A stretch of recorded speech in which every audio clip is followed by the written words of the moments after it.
انہوں نے کہا جی کہ اگر آپ ثابت کر دیں کہ نہیں جو دعویٰ کرتا ہے وہ اعتراض کرتا ہے وہ تو ثابت کرے پہلے اپنی بات کو.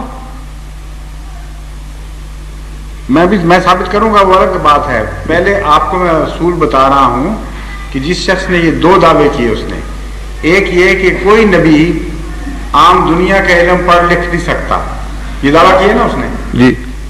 دوسرا یہ کہ کوئی نبی کسی کی نوکری نہیں کر سکتا. 2 دعوے کیے جی، 2 دعوے کیے. ان کا ثبوت مانگا آپ نے ان سے؟ میں نے کہا تھا کہ حضور نے خود فرمایا کہ آپ نے جو کچھ کہا ہوگا الگ بات ہے. آپ نے ثبوت مانگا کہ نہیں؟ صرف مجھے یہ جواب دیں. نہیں، ثبوت نہیں نا مانگا. اب ملے تو ثبوت مانگا، اور آئندہ جب کوئی اعتراض کیا کرے اس سے ثبوت مانگا کریں. یہ قرآن کریم نے ایک ایسا بنیادی اصول سکھا دیا ہے، جو بات آپ کو مسلم ہو اس کا ثبوت نہ مانگیں، جو آپ مانتے ہیں واقعی یہ بات آپ کے عقیدے کے خلاف ہے. اس لیے جب اس نے کہا ہے تو اس سے پہلے پوچھے تو صحیح کہ اس کی دلیل کیا ہے. ہم تو مانتے ہی نہیں اس بات کو. پہلے اعتراض کرنے والا دلیل لے کے آئے، اب اس کے خلاف دلیل سنیے. حضرت یوسف کو نبی مانتا ہے کہ نہیں؟ وہ مانتا ہے جی. وہ فرعون کے نوکر تھے کہ نہیں جی؟ فرعون کے نوکر ہوئے تھے کہ نہیں؟ یہ نہیں پتا آپ کو؟ کہہ کے نوکری مانگی تھی کہ مجھے تم خزینے اور خزانے کا وزیر بنا دو. یوسف کا انہیں کی بات کریں. ہاں حضرت یوسف علیہ السلام نے خزانے کی نوکری مانگی اور پھر انچارج مقرر ہوئے، اور ان کی بلکہ یہاں تک فرمایا کہ دین الملک میں میرا یہ حق کوئی نہیں کہ میں اپنے بھائی کو روک سکوں اپنے پاس.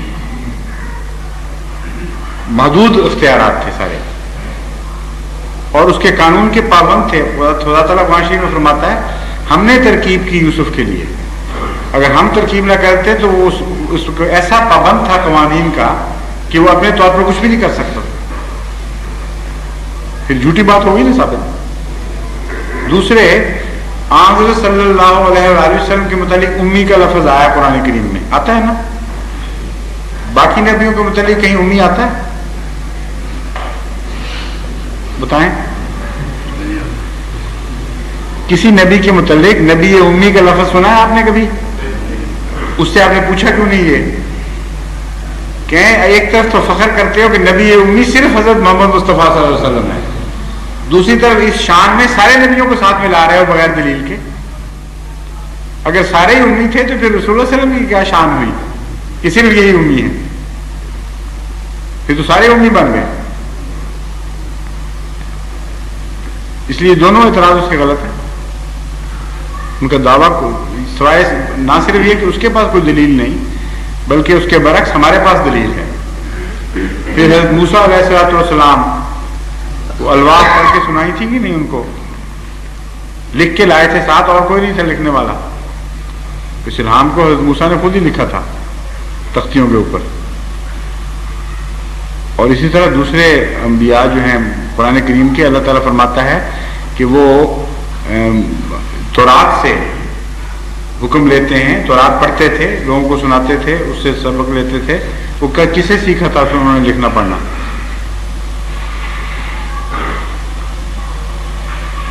پرانے انبیاء جو بنی اسرائیل کے تھے لکھے پڑھے تھے.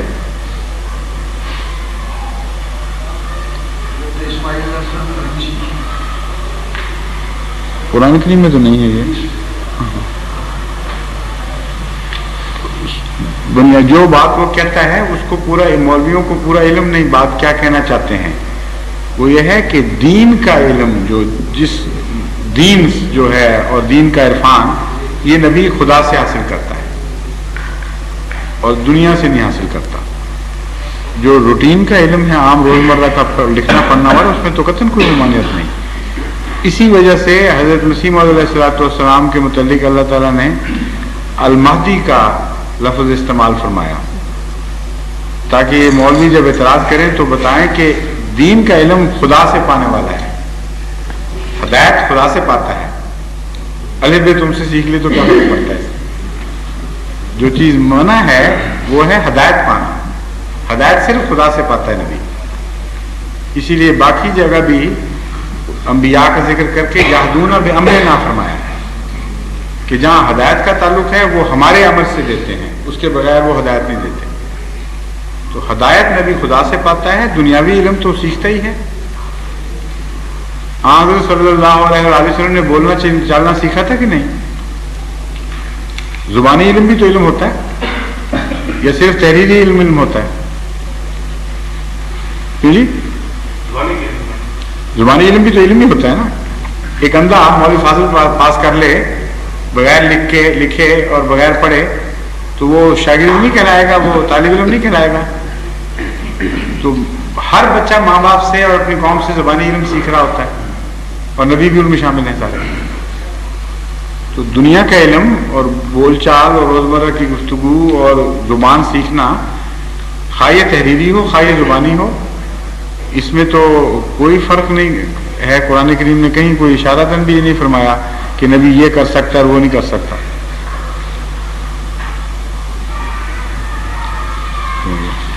ان کے بعد آپ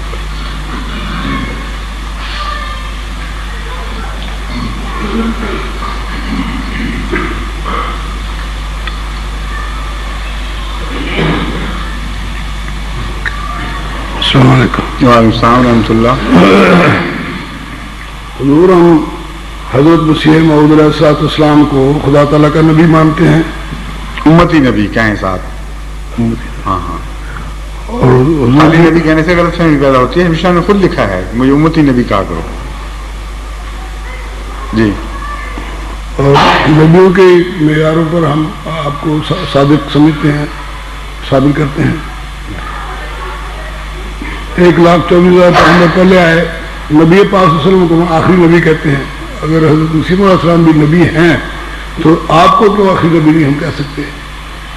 ایک دفعہ غلطی سے ہاں ہاں، آپ یہ نہیں مانتا کہہ نہیں. سکتے کہ آپ کو کیا پتا بعد میں کیا ہونا ہے. اس وقت تک مستقبل کی ضمانت لے لی آپ نے، اس وقت تک تو آخری ہو ہی نہیں سکتا. آخری تو ایک لامعزول اصطلاح ہے، لیکن اس ہم وقت تک آخری کیا مطلب؟ حضرت نبی پاک صلی اللہ علیہ وسلم کو ہم آخری نبی مانتے ہیں. نبی آخری زمان، آخری صاحب امر اور صاحب شریعت، وہ تو واضح ہو چکی ہے بات. وہ تو خدا ہمیں بتا چکا ہے کہ کوئی اور آ ہی نہیں سکتا جس کا امر قیامت تک چلے، جس کی شریعت قیامت تک چلے. اس لیے اس کے تابع حضرت مسیح موعود علیہ الصلوۃ والسلام تشریف لے آئے.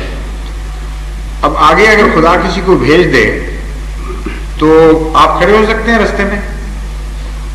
زیادہ سے زیادہ ہم یہ کہہ سکتے ہیں، اور یہی موقف ہے جو ہمیں لینا چاہیے، کہ جو بھی آئے گا، چونکہ ہم ابھی بحث گزر چکی ہے بما انزل الیک، بما انزل الیک کے تابع حضرت صلی اللہ علیہ وآلہ وسلم پر جو اتارا گیا ہے اس کے ہم غلام ہیں، اس سے زیادہ کے ہم غلام نہیں ہیں. اگر حضرت صلی اللہ علیہ وآلہ وسلم پر جو وحی اتاری گئی ہے اس میں کسی آنے والے کا ذکر ہو اور اس پر ایمان لانا ضروری ہو تو ہم اس پہ ضرور ایمان لائیں گے، کیونکہ اس کے شامل ہو گیا. اس لیے حضرت مسیح موعود علیہ الصلوۃ والسلام کے متعلق ہمارا یہ فرض بھی ہے اور یہی ہمارا موقف ہے کہ یہ ثابت کریں کہ رسول اللہ صلی اللہ علیہ وآلہ وسلم کی پیشگوئیوں کے مطابق آئیں.